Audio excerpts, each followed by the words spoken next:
Dando alto do bosque se podía observar o fume que botaban acompasadamente as fábricas.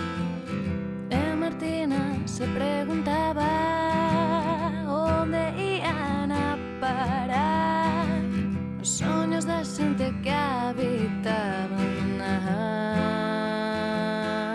aquel gris lar. Extende as túas alas, prepárate para despegar, que surca o ceo con luces de cores. Ela é Martina Dadá.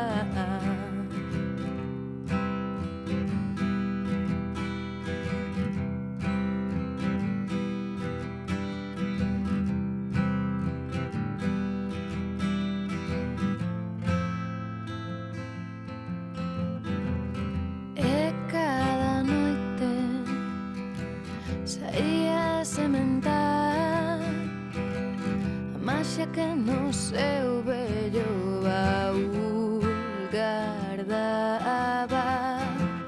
E cada noite saían a regar para que florecesen as artes que habitan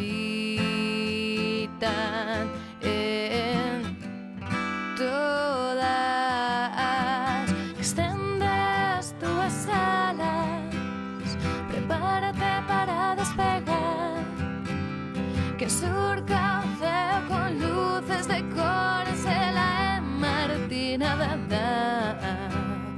Extende as túas alas, prepárate para despegar, que surca o ceo con luces de cores. Ela é Martina Dadá.